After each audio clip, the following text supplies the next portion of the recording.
And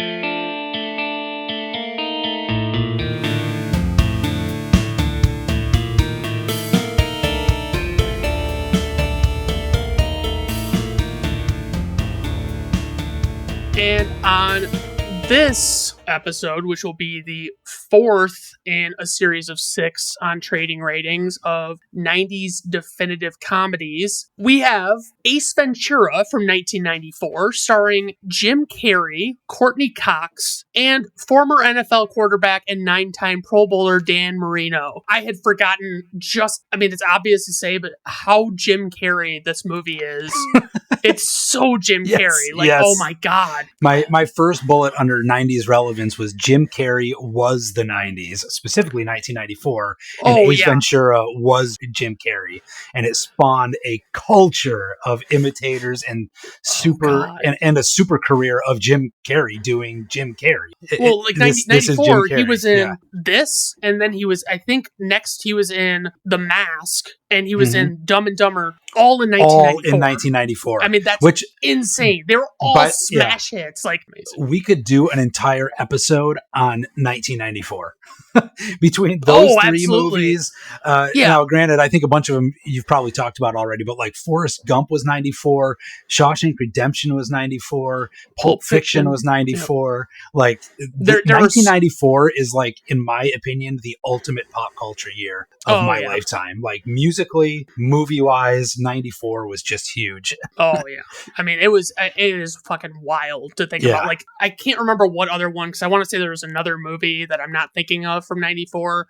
And they said all 4 of those movies were in some theaters at the same time during their initial run. Wow. And it's can you imagine you could go from one to the next and how fucking amazing it would be? It's wild. So yeah. Of course, 3 of those movies we mentioned were 8 hours long. So I don't know if you could fit them all in the same day. That's fair. Yeah, that's a good point. In this movie, so it's definitely it feels 90s. I don't know if you feel the same way. Me too. Yeah, it does. It's a super it does feel it feels low budget to me compared to the other ones we watched. It feels for something about the way it's shot, it just seems a little bit bit lower budget. Definitely. But it also for only being 1 year between Ace Ventura 1 and Ace Ventura 2, Ace Ventura 2 felt like it had 3 times the budget just for camera equipment alone. You know what I mean? Right. To your point about it has I don't even know how to describe it. Yeah, a low budget feel maybe to it. But it definitely doesn't feel 80s to me though. It feels like it's the 90s. Right. Yeah, and I mean, but it's at the same time there are a ton of non-90s references being made by Jim Carrey's character why am I saying Jim Carrey's character? By Ace Ventura. And it's who played Ace Ventura again? So it's he makes these references, and I know I didn't understand him the first, because he's referencing Star Trek. He's referencing just this random shit that it's I didn't understand it. But it's he has all of these great lines, if I'm not back in 5 minutes, just wait longer. And I love that. That I don't know. It's I caught that too. Yeah, I didn't even remember that line from. No, it's been a few years since I've seen it, probably, but I caught that one too. I was like, God, that's a great line. And I think, and the other thing that helps with the low budget that I have noted is the music that they use. The incidental music is really low budgety. It feels cheap to me. But this movie, honestly, for me, it holds up well enough to overcome that, because I mean, obviously, when they made this movie, it wasn't they expected it to be a smash hit. On the point of it feeling like the 90s, I don't know if it feels like the 90s because it reflects the 90s at that point so much as I feel like the rest of the 90s after 1994 reflected Jim Carrey, right? You know what I mean? Right. I feel like there was a turning point when this movie came out and Jim Carrey became bigger than the movie industry itself for a time. And it all spawned from this one. I mean, his Alrighty Then and Loser and, the way he says those things. I remember do you remember the Ace Ventura cartoon? Yes, I do remember the Ace Ventura cartoon. Somebody who wasn't Jim Carrey acting like Jim Carrey. Carrey, for doing the voice. And I remember every kid in America doing Ace Ventura impressions, to the extent that as a 12-year-old kid, I thought it got obnoxious, right? Mm-hmm. It was like, when I was in college and everybody was doing Rick James or Dave Chappelle as Rick James. Right. And like within a week, it was like, all right, if you're doing that impression, you're lame, right? Right, exactly. Right. It was like, done, it was so big that I feel like that's where Ace Ventura went, where like after a while, it was just like, oh my God, all right, that's enough. I feel like it contributed to what became the 90s. You know what I mean? Right. Like you said, it doesn't feel necessarily like it does the 90s in the way that these other movies do, but it's like, I can't associate anything as I'm watching it with anything but the 90s because I know this is it. This is when I almost feel like, and maybe again, it's just because the 90s ended up reflecting it, but like, I don't know if it would have worked in 1985 or 2005. Like in 1994, I feel like we were ripe for something. And this is the one that I mentioned way back when we were talking about Wayne's World, that everything in this movie, every movement, every line, every facial expression is dialed up to 11, if not 25, right? And I don't think this movie works at all if he left it at a 9 or a 10. It's so over the top, but that's how it works. Whether he's doing his alrighty then, like that's, completely drawn out, or he's doing his, talking out of his ass, or any of that to Tone Loc, by the way. You didn't mention starring Tone Loc. Yes. He had to be in it. Or any of that stuff. Like, I don't think any of that stuff would have worked if it wasn't cranked up so high. One note I did make that I was genuinely shocked by is Courtney Cox was already 29 when this movie came out. Yeah. In fact, I wrote down... She turned 30 on Friends later, so what am I to believe? You know what I mean? Is it...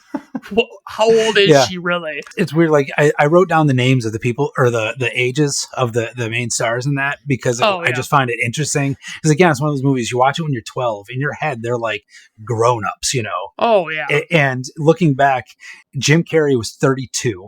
Courtney Cox, actually, I wrote down Courtney Cox Arquette was 30. 29, 30.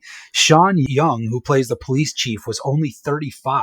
And she was like the female lead. She was in Blade Runner and stuff. In Blade Runner. Yeah. She was the female lead in Blade Runner, which was years before this. And she was only 35. That was like 81, maybe? I was thinking like 82 or 83, something like that. But she would have been 25 in that, I guess, or early 20s. Tone Loc was only 28. Wow. Yeah. I guess was he like 16 when he was a big rapper? Well, you gotta remember, like when Ice Cube was with NWA, he was 19, 19. You know what I mean? So it doesn't surprise me. Yeah, no, it kind of shocked me how young they all were, considering I'm 40 now. I'm older now than Sean Young was in this, and I'm like, oh my God. Right. Yeah, I'm surprised because, I would have thought, Jim Carrey, when did Jim Carrey start on In Living Color? Like, when was he on that show? It would have been before this, because I feel Year of Jim Carrey springboarded off of him being the funny white guy on In Living Color. He did. Because this was almost, you remember, I don't know if you remember, he did Fire Marshal Bill or something, Fire Marshal Bob, something like that, which was like kind of one of his trademark characters on that. And this kind of borrows from a lot of that, goofy, over the top voice that he was doing with that character was almost borrowed for this. It felt, I remember thinking that at the time, though, was like, oh, it's Fire Marshal Bill is in a movie, has his own movie now. Yeah. I was just trying to think if I couldn't remember when he actually started on that show and when he left and all that stuff. Because obviously I wouldn't have been aware of it at the time. The fact that he was, I guess it makes sense if he was that much older that he probably would have started In Living Color, reasonably well before that. So. What were you going to say? So I don't know if you want to talk about this, but I probably know where you're going.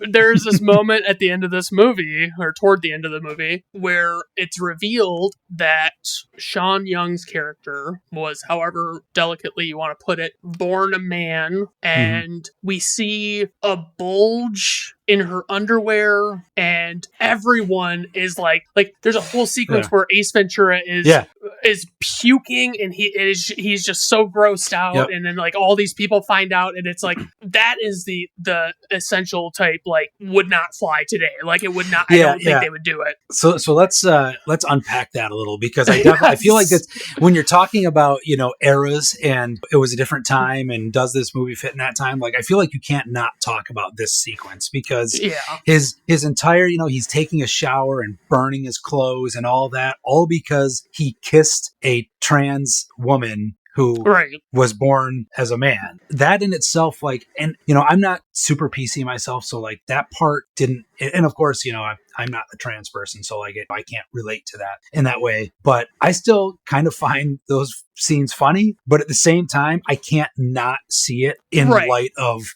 30 years later. Not only would that not really fly now, but it just, it feels kind of icky that the way that they portray the whole thing. And it's not even just that how grossed out he and everyone else is. The other thing that's, I think, is probably just as uncouth now, which wasn't even thought of back then, though, was that the fact that Ray Finkel had a sex change and became Lois Einhorn, they use that itself as a characteristic that illustrates how unstable and crazy the person is. You know what I mean? Like, it's used as a characteristic to illustrate that the person is unstable. And that is really, I think, more so the thing that doesn't set so well now, you know? Right. I would agree with that. I mean, it's like, you see it, especially like in movies probably like significantly older than this. Like there's a lot of like callous talk around being gay and, you know, things like that. And it's like, it's just amazing, like to watch a movie and see like, I'm like, oh God, it used to be like that. Like that used to be really a thing, like all the time. And it was totally acceptable. And I think too, just in case any of your listeners are like, oh, of course, you know, cancel culture, which is, you know, don't get me started on how the way that, in my opinion, is misrepresented. But this, like, I think if you would have watched this 10 years ago, you would have felt that way. Like, ugh, really? You know what I mean? Like, in fact, I think I remember watching it 10 years ago and thinking to myself, like, man, this doesn't seem like, something feels off about this. Or like, I feel uncomfortable, like, even watching this. Yeah. Have you ever seen the movie Slapshot, speaking of which, with Paul Newman, the hockey movie? I remember watching that 10 to 15 years ago, and they dropped the F word in that so many times, and it like rocks it. I remember it like, look, I was in my own living room and looking over my shoulder and being like, oh my God, like, like who's watching this behind me that might be offended? Like, oh my God, it was like jarring watching it. So yeah, I feel like this is an aspect of this movie that dated itself 15 years ago. Having said all that, I thought it holds up as a comedy. Like, I'll be honest, I went into this kind of thinking, hey, I haven't seen this in at least a decade. I'll bet you this doesn't hold up that well in terms of like, it's just a bunch of mugging and faces and voices or whatever. It's probably going to be, find it more annoying than anything. I found myself laughing through the whole thing as though it was 1994 again. I surprised myself in that I think it, from a purely comedic standpoint, I actually felt it held up. Right, like even the unpleasant sequence in question, like if it wasn't that like the bits that follow it are about, like if it was just something else and it was silly and it was just like not that, it would be still hysterical. You know what I mean? Like it still got that way about it. So yep. And it's, again, even that scene is so over the top. Or when they spin her around and you see that she still has a dick. Right. And the fact that every single guy there started throwing up means that she's been running around making out with everyone. Right. That was what you were supposed to take away from that. The only other thing that I'm not sure about was the portrayal when he's at the mental institution. Like, would that be looked at as like not cool now? I still find that scene to be hilarious. I hope that doesn't get me in trouble. But I don't think that's like, to me, that's not like as commonly. The perception is like, I don't think people would even think twice about it now, but it's tough to say. So the only couple of things that I did want to point out before I talk about my rating. We talked about all those like super famous lines that kind of became mimicked by every kid in America. One that didn't really get mimicked, but is probably my favorite line in the movie, is where he and Courtney Cox are arguing, and he just says, "Yeah, and you're ugly."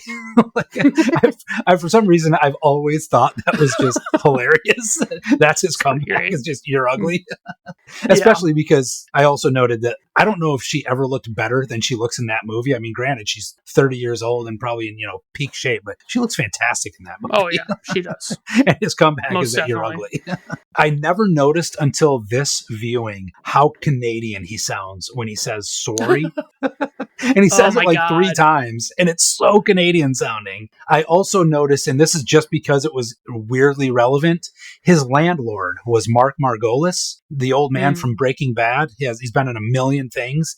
Yeah. He literally had just died. As of the time of this recording, he died like a week and a half ago. Oh, wow. Okay. So I thought that, and when we were watching this, he had, like, the day before that or something, he had died. I was like, holy crap, that's Mark Margolis. He just died. So for those that's tuning in at home, trivia things. That's early August of 2023 is when Mark Margolis died. Right. So I have one interesting trivia item because it is insane to me to think about. Okay. Casting note. Rick Moranis was offered the role of Ace Ventura, but declined. It was also offered to Judd Nelson, David Alan Grier, and Alan Rickman, and they also considered gender swapping the title character and casting Whoopi Goldberg. That blows my mind if it's true. I can't even... I thought this movie was invented for Jim Carrey. Like, no, because I was reading about that. I can't even picture somebody else doing it. Now, anybody else. Yeah.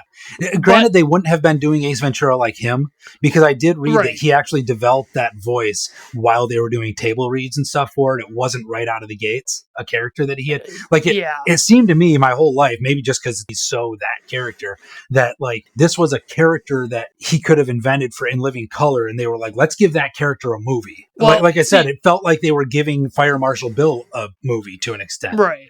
So that's the thing is, I read that. I read multiple things about that, because it was basically like they were making this movie and they were clearly considering certain people. Mm-hmm. And I guess like what they did was they thought, well, if we just cast one of these guys, it's going to be an okay movie. It's probably not going to do anything. It's just going to not be a hit. And they decided to cast Jim Carrey, and then they effectively like let him do whatever he wanted to and make shit up on the fly, go off script completely. And it was like, that's where it makes sense. Cause like, if you know, that they made it and they like decided to cast him. And then it's like, this character was not originally probably a very Jim Carrey character. Mm-hmm. And then he made it his. So I do definitely think if it wasn't Jim Carrey in that role doing Jim Carrey's thing, this would have been a terrible movie. Oh, this works awful. Because he's such a goofball. Well, especially like any of these... I can't even picture Rick Moranis. Like... those Alan Rickman, by the way, what? It would have been a surly version. Right. He would have just been coming off what, like Robin Hood? I mean, like what would have fueled people to think, oh, Alan Rickman would be a great comedic actor. Right. I don't know. Know. That's bizarre. That blows my mind. So I guess, for this one, I'll say like there is that certain subject matter that is questionable in this movie, but I give this an A. Like, I still really like Ace Ventura, and the part that I kind of have to like cringe at is it's not so bad. I couldn't feel bad rewatching it. And it's a different time. And just the humor, it's so great. I mean, just Jim Carrey's bits are immaculate. Like they're so well so well delivered and concocted that it's perfect. So definitely an A rating for me. Yeah. I'm right there with you. I gave it an A. I think it held up better than I expected it to. And again, even with the kind of cringy trans portrayal, I think not to excuse it, but looked in the context of when they made this movie, it was what it was. Right. But I think it holds up. It's so funny. Jim Carrey doing his thing is so funny. Even though I will say, I think the funniest line in the entire movie is not delivered by Jim Carrey, which is odd, and which I never really thought about until this latest viewing. But I think when the old lady who plays Ray Finkel's mom very calmly says, and matter-of-factly says, Dan Marino should die of gonorrhea and rot in hell, as she's giving him cookies, might actually be the single funniest line in the entire movie. That is ridiculous. And I gave it an A. I love it. And we didn't include Ace Ventura 2 on here, but I've always felt that Ace Ventura 2 might actually even be funnier. So yeah. I know people were quoting it like on an equal level with the first one when I was in school and stuff. They somehow redid that same ridiculous character and managed to keep it fresh, which in itself is a feat that should be lauded. Right. So yeah, I get that's Ace Ventura from 1994. And have a good rest of your day. Bye now.